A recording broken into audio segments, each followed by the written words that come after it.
ஆப்கானிஸ்தான்ல இருக்க Bagram விமானத்தளம். America அங்கிருந்து வெளியேறி 4 வருஷம் ஆக போகுது. இப்போ ட்ரம்ப் அதை திரும்ப கைப்பற்றணும்னு சொன்னதை தலிபான் நிராகரிச்சிருக்காங்க. ஏன் இந்த தளம் இவ்ளோ முக்கியம்? பாக்ராம் அது ஆப்கானிஸ்தான்லயே பெரிய விமானத்தளம். ஆனா அதோட முக்கியத்துவம் அதோட லொகேஷன்ல இருக்கு. இது காபூலுக்கு வடக்குல. நீங்க மேப்ல பாத்தீங்கன்னா தெரியும். ஈரான், பாகிஸ்தான், சைனாவோட ஜின்ஜியாங் பகுதி, அப்புறம் மத்திய ஆசியா, இது எல்லாத்துக்கும் நடுவுல ரொம்ப ஒரு கேந்திரமான இடத்துல இருக்கு. ஓ, அப்படியா? ஆமா. இத முதல்ல கட்டுனது சோவியத் யூனியன் பனிப்போர் காலத்துல. அவங்க ஆப்கான் ஆபரேஷனுக்கு இதான் மையமா இருந்துச்சு. அப்புறம் 2001க்கு பிறகு அமெரிக்கா வந்ததும் இத பயங்கரமா டெவலப் பண்ணாங்க.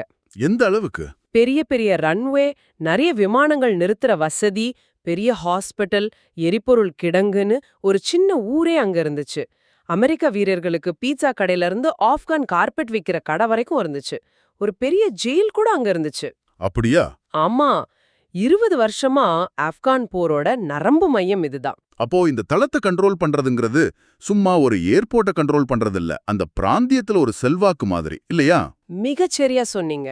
யார் கையில பேக்ராம் இருக்கோ அது அந்த ரீஜினல் பவர் பேலன்ஸ்ல ஒரு முக்கியமான விஷயம். அதோட இன்ஃப்ராஸ்ட்ரக்சர், லொகேஷன் ரெண்டும் சேர்ந்து தான். அதனால தான் ட்ரம்ப் பேச்சும் தலிபான் எதிர்வினையும் இவ்ளோ முக்கியத்துவம் பெறுது. புரியுது.